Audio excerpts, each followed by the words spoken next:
Hello, welcome to literature insight. ഈ ഒരു വീഡിയോയിൽ നമ്മൾ ഡിസ്കസ് ചെയ്യാൻ പോകുന്നത് റോഹിൻടൺ മിസ്ട്രിയുടെ എ ഫൈൻ ബാലൻസ് എന്ന് പറയുന്ന നോവലിന്റെ സമ്മറി ആണ്.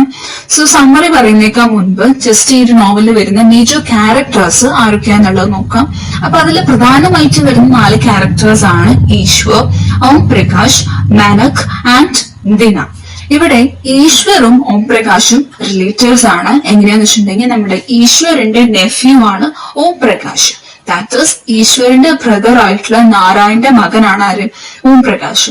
ഇനി ഈശ്വർ ഒരു ചാമ കമ്മ്യൂണിറ്റിയിൽ ബിലോങ് ചെയ്യുന്ന ഒരാളാണ്. ആൻഡ് ഓം പ്രകാശിന്റെ അങ്കിളാണ് ഈശ്വർ.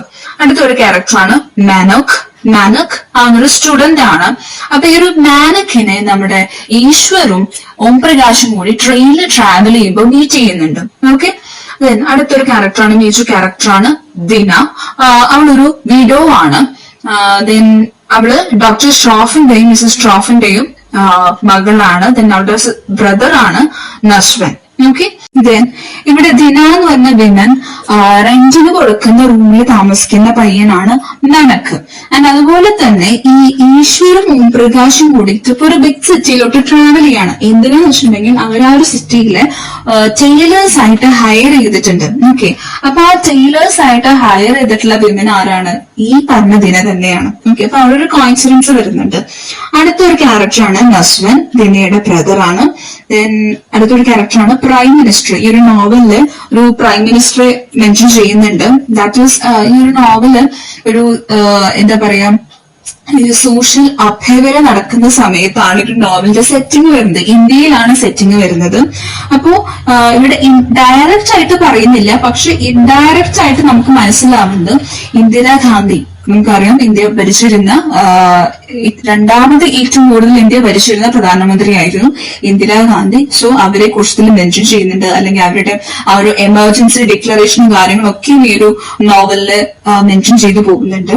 ദെൻ അടുത്തൊരു ക്യാരക്ടറാണ് രാജാറാം. ദെൻ ബേഗ മാസ്റ്റർ, ഇബ്രാഹിം, താക്കു ധരംസി, അതൊരു മേജർ ക്യാരക്ടറാണ്.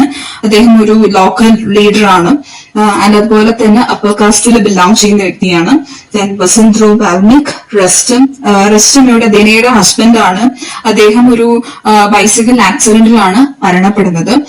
നാരായൺ പ്രകാശിന്റെ അച്ഛനും അതുപോലെ ഈശ്വരന്റെ ബ്രദറുമാണ്. ഫറൂഖ്, മറ്റേ സ്റ്റുഡന്റ് അച്ഛനാണ് ഫറൂഖ്. ആൻഡ് ഒരു സർജൻ കേസിൽ വരുന്നുണ്ട്, അദ്ദേഹം ഒരു പോലീസ് സർജന്റ് ആണ്.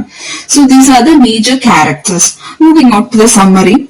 സോ നമ്മുടെ ഈശ്വറും ഓം പ്രകാശും കൂടിയിട്ട് അവർ ഇങ്ങോട്ട് പോകണം. ഒരു ബിഗ് സിറ്റിയിലോട്ട് അവർ ട്രെയിനിൽ ട്രാവൽ ചെയ്യണം. അപ്പൊ ആ ഒരു ട്രെയിനിൽ വെച്ച് മീറ്റ് ചെയ്യുന്ന പയ്യനാണ് ആര്? നമ്മുടെ മാനക്ക, ഒരു സ്റ്റുഡന്റ് ആണ്. അപ്പൊ അവരിങ്ങനെ സംസാരിച്ച് വന്നപ്പോഴാണ് മനസ്സിലാവുന്നത് ഇവര് 3 പേരും ഒരേ സ്ഥലത്തേക്ക് തന്നെയാണ് പോയിക്കൊണ്ടിരിക്കുന്നത്. അതുപോലെ തന്നെ നമ്മുടെ മെനക്ക് റെന്റിന് താമസിക്കുന്ന റൂമിന്റെ ഉടമസ്ഥയാണ് ആര്? ദിന. ഈ പറയുന്ന ദിന എന്ന് പറയുന്ന വിമൻ തന്നെയാണ് ഈശ്വരനെയും അയാളുടെ നെഫ്യൂ ആയിട്ടുള്ള ഓം പ്രകാശിനെയും ടെയിലേഴ്സ് ആയിട്ട് ഹയർ ചെയ്തിട്ടുള്ളത്. ഓക്കെ, ദെൻ ഇവരുടെ ഒരു ജേർണി നടക്കുന്ന ഒരു സമയം അവിടെ ഒരു സോഷ്യൽ അഭ്യവൽ നടക്കുന്ന ഒരു കാലഘട്ടമായിരുന്നു. നമുക്ക് എന്താ പറയുക, ഈ ബ്രിട്ടനിൽ നിന്നും ഇന്ത്യക്ക് ഇൻഡിപെൻഡൻസ് കിട്ടിയിട്ട് ഏകദേശം ഒരു കപ്പിൾ ഡിക്കേഡ്സ് കഴിഞ്ഞ ഒരു സമയമായിരുന്നു. ആൻഡ് അതേ സമയം തന്നെ അപ്പോഴത്തെ പ്രൈം മിനിസ്റ്റർ സ്റ്റേറ്റിൽ അല്ലെങ്കിൽ ആ ഒരു കൺട്രിയില് എമർജൻസി കാര്യങ്ങളൊക്കെ ഡിക്ലെയർ ചെയ്തിട്ടുള്ള സമയമായിരുന്നു. നമുക്കറിയാം ഇന്ദിരാഗാന്ധി ഭരിച്ചിരുന്ന സമയത്ത് ഇത്തരത്തില് നേഷനില് സ്റ്റേറ്റ് ക്രൈസിസും കാര്യങ്ങളൊക്കെ വന്നപ്പോ ഈ ഇത്തരത്തിലൊരു എമർജൻസി ഡിക്ലെയർ ചെയ്തിട്ടുണ്ടായിരുന്നു. സോ അത് തന്നെയാണ് ഇവിടെ മെൻഷൻ ചെയ്യുന്നത്. ദെൻ ഇനി നമ്മുടെ ഈശ്വരനെ കുറിച്ചൊക്കെ പറയാനാണെങ്കിൽ ഈശ്വർ ഒരു ചെറിയൊരു വില്ലേജിൽ വളർന്നു വന്നിട്ടുള്ള ഒരു വ്യക്തിയാണ്. അദ്ദേഹത്തിന്റെ ബ്രദറാണ് നാരായൺ. ഇനി ഈ ഒരു ഈശ്വർ അഷ്റഫ് എന്ന് പറയുന്ന ഒരു മുസ്ലിം വ്യക്തിയുടെ അടുത്ത് നിന്നാണ് ടൈലർ ആവാനൊക്കെ പഠിച്ചിട്ടുള്ളത്. ഇനി നമ്മുടെ ഈശ്വരന്റെ ബ്രദർ ആയിട്ടുള്ള നാരായൺ ഈ ഒരു അപ്പർ ക്ലാസ്, ഒരു പവർഫുൾ ആയിട്ടുള്ള അപ്പർ കാസ്റ്റിൽ ബിലോങ് ചെയ്യുന്ന താക്കു ധരംസിയുമായിട്ടൊരു കോൺഫ്ലിക്റ്റ് ഉണ്ടാവുന്നുണ്ട്. അതിന്റെ ഭാഗമായിട്ട് ഈ താക്കു ധരംസി നാരായണനെ കൊല്ലുന്നു, ആൻഡ് അയാളുടെ ഫാമിലി മെമ്പേഴ്സിനെയും കൊല്ലുന്നുണ്ട്. അപ്പൊ അതില് സർവൈവ് ചെയ്തിട്ടുള്ള 2 വ്യക്തികളാണ് നമ്മുടെ ഈശ്വറും ഓം പ്രകാശും. ഓക്കെ, ഇപ്പൊ അവർ ഒറ്റയ്ക്കായിരിക്കുകയാണ്. ഇപ്പൊ അവർക്ക് അവരുടേതായിട്ടുള്ള ജീവിതമാർഗം കണ്ടെത്തേണ്ട ഒരു അവസ്ഥ വന്നിരിക്കുകയാണ്. അപ്പൊ അതിന്റെ ഭാഗമായിട്ട് ഇത്തരത്തിലൊരു ബിഗ് സിറ്റിയിലോട്ട് അവർ ട്രാവൽ ചെയ്യുന്നതും കാര്യങ്ങളൊക്കെ നമുക്ക് ഇതിൽ കാണാൻ പറ്റും. ഇനി നമ്മുടെ മാനക്കിനെ കുറിച്ച് പറയാനാണെങ്കിൽ അവർ അത്യാവശ്യം വെൽത്തിയർ ആയിട്ടുള്ള ഒരു ബാക്ക്ഗ്രൗണ്ടിൽ നിന്ന് വരുന്ന ഒരു പയ്യനാണ്. ആൻഡ് അവരുടെ അച്ഛനാണ് ഫറൂഖ്. അദ്ദേഹത്തിന് ഒരു സോഡ ബിസിനസ്സും കാര്യങ്ങളൊക്കെയാണ്. അത്യാവശ്യം സക്സസ്ഫുൾ ആയിട്ടുള്ള ഒരു ബിസിനസ് ആണെങ്കിൽ കൂടിയും അപ്പോഴത്തെ ഒരു മോഡേൺ ഇൻഡസ്ട്രിയലൈസ്ഡ് ആയിട്ടുള്ള ഒരു ഇന്ത്യയിൽ കോമ്പീറ്റ് ചെയ്ത് പോകാനായിട്ട് അയാൾ ഒരുപാട് സ്ട്രഗിൾ ചെയ്യുന്നുണ്ട്. അപ്പോൾ അതുകൊണ്ട് തന്നെ ഫറൂഖ് എന്ത് ചെയ്യണം, മകനായിട്ടുള്ള മാനക്കിനെ പുതിയ ട്രേഡും കാര്യങ്ങളൊക്കെ പഠിക്കാനായിട്ട് പറഞ്ഞേക്കാണ്. ഓക്കെ, പിന്നീട് അവൻ ചേരുന്ന കോളേജിൽ അവന് കിട്ടുന്ന ഫ്രണ്ടാണ് അവിനാഷ്. അവൻ ഈ പറയുന്ന പോലെ ചെസ്സും കാര്യങ്ങളൊക്കെ കളിക്കാനായിട്ട് അവനെ പഠിപ്പിച്ചു കൊടുക്കുന്നുണ്ട് മെനക്കിന്. പക്ഷെ ആ ഒരു കോളേജിലുള്ള മറ്റു പല ബോയ്സുമായിട്ടും അവന് എന്താ പറയാ ഫിറ്റ് ആയി പോകാൻ അല്ലെങ്കിൽ അഡാപ്റ്റ് ചെയ്ത് പോകാനായിട്ട് അവൻ ഒരുപാട് സ്ട്രഗിൾ ചെയ്യുന്നുണ്ട്. ഇനി നമ്മുടെ ദിനയെ കുറിച്ച് പറയാനാണെങ്കിൽ ദിനയും ഈ പറഞ്ഞ പോലെ തന്നെ അത്യാവശ്യം നല്ല കംഫർട്ടബിൾ ആയിട്ടുള്ള ഒരു ബാക്ക്ഗ്രൗണ്ടിൽ നിന്ന് വന്നിട്ടുള്ള ഒരു വ്യക്തിയാണ്. ആൻഡ് അവളുടെ ഫാദർ ആണ് ഡോക്ടർ ഷ്രോഫ്.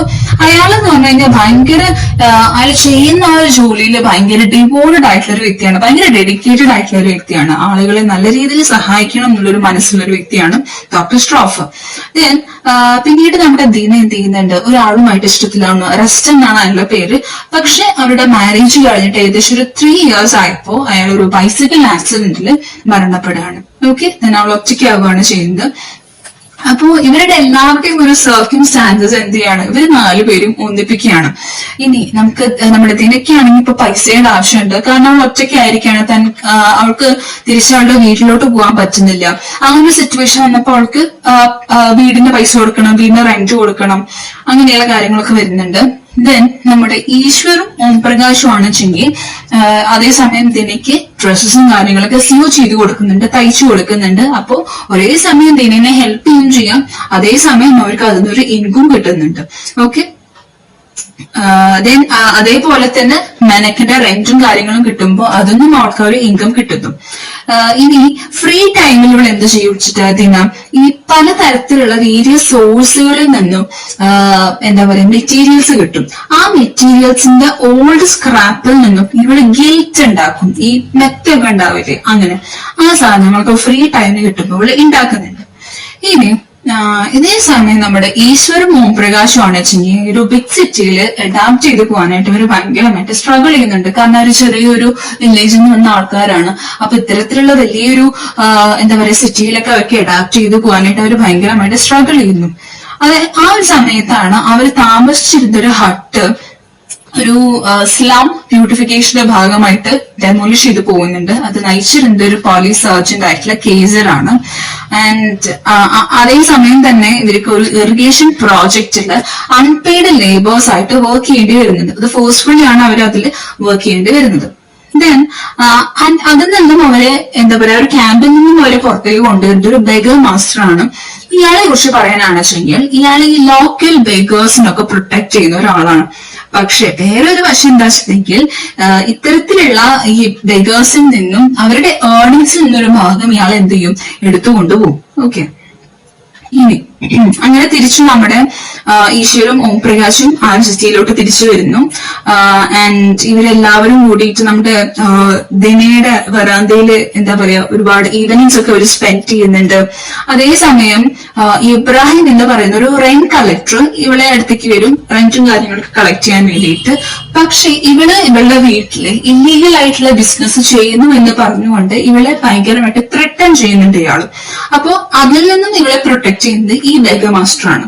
ഓക്കെ, ഇനി നമ്മുടെ ഈശ്വറും ഓംപ്രകാശും മെനക്കും ദിനയും ഇവര് 4 പേരും കൂടിയിട്ട് ഒരുമിച്ച് മീൽസ് ഫുഡും കാര്യങ്ങളൊക്കെ ഉണ്ടാക്കും. ഒരേ ടേബിളിൽ നിന്നിട്ട് ഫുഡ് കഴിക്കുക, ഇങ്ങനെയുള്ള കാര്യങ്ങളൊക്കെ ഒരു വശത്ത് കൂടി നടക്കുന്നുണ്ട്. അപ്പൊ ദിന ഇവരുടെ എല്ലാവരുടെയും ഒരു കമ്പനി ഭയങ്കരമായിട്ട് എൻജോയ് ചെയ്യുന്നുണ്ട്. ഓക്കെ, ആൻഡ് ഇനി ഇതേ സമയം നമ്മുടെ മെനക്ക് ഒരു 3 years കൂടി കോളേജിൽ പോകാനായിട്ടുള്ള പ്ലാൻസും കാര്യങ്ങളൊക്കെ ഉണ്ടാക്കുന്നുണ്ട്. എന്തിനാന്ന് വെച്ചിട്ടുണ്ടെങ്കിൽ ദിനയുടെ കൂടെ കുറച്ചും കൂടി കാലം സ്റ്റേ ചെയ്യാൻ വേണ്ടിയിട്ട്.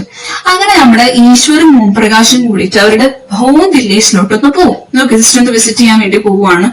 അങ്ങനെ അവിടെ എത്തുമ്പോഴാണ് ഒരു കൂട്ടം പോലീസുകാർ എന്ത് ചെയ്യുന്നത്, ഇവരെ പിടിച്ചു കൊണ്ടുപോവാണ്. എങ്ങോട്ടേക്കാണ് കൊണ്ടുപോയിട്ടുള്ളത്, സ്റ്റെറിലൈസേഷൻ ക്യാമ്പ്സിലോട്ട്. ഓക്കെ, ആ ഒരു സമയത്ത് ഒരുപാട് സ്റ്റെറിലൈസേഷൻ ക്യാമ്പ്സ് ഓപ്പൺ ചെയ്തിട്ടുണ്ടായിരുന്നു.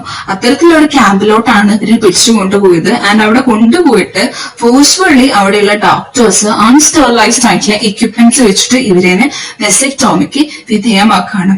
ഓക്കെ, ആൻഡ് അവിടെ വെച്ചിട്ട് താക്കു ധരം സിംഗ് ഓം പ്രകാശിനെ കാണാൻ ഇടയാവുന്നുണ്ട്. അപ്പൊ അദ്ദേഹം ആ ഒരു കാസ്ട്രേഷന് നമ്മുടെ ഓം പ്രകാശിനെ കാസ്ട്രേറ്റ് ചെയ്യാനായിട്ട് ഓർഡറും കാര്യങ്ങളൊക്കെ കൊടുക്കുന്നുണ്ട്. ആൻഡ് അവർ തിരിച്ചു വീണ്ടും ആ ഒരു ബിഗ് സിറ്റിയിലോട്ട് തിരിച്ചു വരികയാണ്. ആൻഡ് ഇവിടെ എത്തുമ്പോ ഓം പ്രകാശ് ഒരു ഇയുക്ക് ആവുന്നുണ്ട്. ഇയുക്ക് എന്ന് വെച്ചാൽ നമ്മുടെ ഷണ്ട എന്നൊക്കെ പറയില്ലേ, അങ്ങനെ ആവുന്നുണ്ട്. കാരണം ആ ഒരു വെസെക്ടോമിക്ക് ഒരു വിധേയമായല്ലോ. ഈശ്വരാണ് വെച്ചെങ്കിൽ ഒരു ഇൻഫെക്ഷൻ കാരണം അവന്റെ കാലുകള് മുറിച്ചു മാറ്റുന്ന ഒരു അവസ്ഥ വരുന്നുണ്ട്. ഓക്കെ, ആൻഡ് ഈ ഒരു സമയത്ത് തന്നെ മെനക്കാണെച്ചെങ്കിൽ അവന്റെ കോളേജിൽ നിന്നും റിജക്റ്റഡ് ആവുന്നു. ദിനയാണെച്ചെങ്കിൽ അവളുടെ ഹൗസിൽ നിന്നും എവിക്റ്റഡ് ആയിരുന്നു. കാരണം എന്താ വെച്ചിട്ടുണ്ടെങ്കിൽ അവൾ ആ ഒരു ബെഗ മാസ്റ്റർ മർഡർ ചെയ്യപ്പെടുന്നുണ്ട്. അപ്പൊ അതിന്റെ ഭാഗമായിട്ട് അവളുടെ വീട്ടിൽ നിന്നും ദിന എവിക്റ്റഡ് ആവുന്ന ഒരു സിറ്റുവേഷനും വരുന്നുണ്ട്. അങ്ങനെ നമ്മുടെ മെനക്കാണെച്ചെങ്കിൽ പിന്നീട് ദുബായിലും കാര്യങ്ങളൊക്കെ പോയിട്ട് അവിടെ ജോലിയും കാര്യങ്ങളൊക്കെ സെറ്റ് ആവുന്നുണ്ട്. ആൻഡ് ഒരു 8 വർഷത്തിന് ശേഷം അവൻ മുന്നേ കോളേജിലോട്ട് പോയിരുന്ന ആ ഒരു സിറ്റിയിലോട്ട് അവൻ തിരിച്ചു വരികയാണ്. ആൻഡ് അതേസമയം ആ ഒരു സമയത്താണ് പ്രൈം മിനിസ്റ്റർ കൊലപ്പെടുന്നത്. അപ്പോഴത്തെ പ്രൈം മിനിസ്റ്റർ അവരുടെ ഒരു സിഖ് ബോഡി ഗാർഡ് കാരണം അസാസിനേറ്റ് ചെയ്യപ്പെടുന്നുണ്ട്. അപ്പൊ അതിന്റെ ഭാഗമായിട്ട് രാജ്യത്തൊട്ടാകെ സിഖുകാർക്ക് എഗെയിൻസ്റ്റ് ആയിട്ടുള്ള റൈറ്റ്സും കാര്യങ്ങളൊക്കെ നടക്കുന്നുണ്ട്. അങ്ങനെ നാട്ടിൽ വന്നിട്ട് മെനക്ക് അവന്റെ ഒരു പഴയ ഒരു ന്യൂസ് പേപ്പർ ആർട്ടിക്കിൾ എന്നാണ് അവൻ മനസ്സിലാക്കുന്നത്. അവന്റെ ഒരു പഴയൊരു ഫ്രണ്ട് ഉണ്ടായിരുന്നു, അവിനാഷ്. അവന് ചെസ്സും കാര്യങ്ങളൊക്കെ കളിക്കാനായിട്ട് പഠിപ്പിച്ചു കൊടുത്തൊരു ഫ്രണ്ട് ഉണ്ടായിരുന്നു കോളേജില്. സോ അവിനാഷ് പോലീസ് കസ്റ്റഡിയിൽ ഇരിക്കാൻ മരണപ്പെട്ടു എന്നുള്ള ഒരു ന്യൂസ് അവൻ അറിയാൻ ഇടവരുന്നുണ്ട്. ആൻഡ് അതിനുശേഷം ഇവൻ നസ്വന്റെ വീട്ടിലോട്ട് പോവാണ്. നസ്വൻ ആരാണ്? ദിനയുടെ ബ്രദർ ആണ്. ദിനയെ കാണാൻ വേണ്ടിയിട്ടാണ് പോകുന്നത്. ഓക്കെ, ആൻഡ് അതിനുശേഷം അവൻ അവിടുന്ന് പോരുന്നു. ദെൻ അതേസമയം തന്നെ ഈശ്വറും ഓംപ്രകാശും എന്ത് ചെയ്യുന്നുണ്ട്? ദിനേനെ കാണാൻ വേണ്ടി വരുന്നുണ്ട്. ഓക്കെ, ഇപ്പൊ അവരെ കാണാനാണെങ്കിലും ഒരു ബേക്കേഴ്സിനെ പോലെ ആയിട്ടുണ്ട്. അപ്പൊ ഇവരെ കാണുമ്പോ ഇവരെ എനിക്ക് കാണുന്നുണ്ട്. ഈശ്വരനെയും അതുപോലെ തന്നെ ഓംപ്രകാശിനെയും എനിക്ക് കാണാൻ ഇടയാവുന്നു. അപ്പൊ അവരാണെങ്കിലും ഇപ്പൊ ഒരു ഒരു ബേക്കേഴ്സിനെ പോലെ ആയിരിക്കുകയാണ്. അപ്പൊ അവരെ കാണുമ്പോൾ എനിക്ക് ഒരുപാട് സങ്കടം വരുന്നു. ആൻഡ് അവര് ഇവനെ തിരിച്ചറിഞ്ഞില്ല എന്നുള്ളൊരു സങ്കടം അവനുണ്ടാവുകയും പിന്നീട് ആ ഒരു ദിവസത്തിന് ശേഷം ഇവൻ എന്ത് ചെയ്യാണ്? ഒരു മുങ്ങിഞ്ഞ എക്സ്പ്രസ് ട്രെയിനിന്റെ മുന്നിലോട്ട് എടുത്ത് ചാടിക്കൊണ്ട് സൂയിസൈഡ് ചെയ്യാണ്. ഓക്കെ, ദെൻ ഇതിന്റെ എൻഡില് നമ്മൾ കാണുന്നത് ഈശ്വറും ഓംപ്രകാശും കൂടിയിട്ട് ദിനേനെ കാണാൻ വരുന്നു. ആൻഡ് പണ്ടത്തെ പോലെ അവർ ഒരുമിച്ച് ഇരുന്നിട്ട് മീനും കാര്യങ്ങളൊക്കെ ഫുഡും കാര്യങ്ങളൊക്കെ കഴിക്കുകയാണ്. അപ്പൊ ഒരുപാട് കാലത്തിന് ശേഷമാണ് നമ്മുടെ ദിന ഇവർക്ക് ഫുഡും കാര്യങ്ങളൊക്കെ ഉണ്ടാക്കി കൊടുക്കുന്നത്. ഒരുപാട് കാലത്തിന് ശേഷമാണ് ഇവർ ഫീൽ ചെയ്യുന്നത്. അപ്പൊ അതിൻ്റെതായിട്ടുള്ള ഒരു ഹാപ്പിനെസ് അവൾക്ക് ഉണ്ടായിരുന്നു.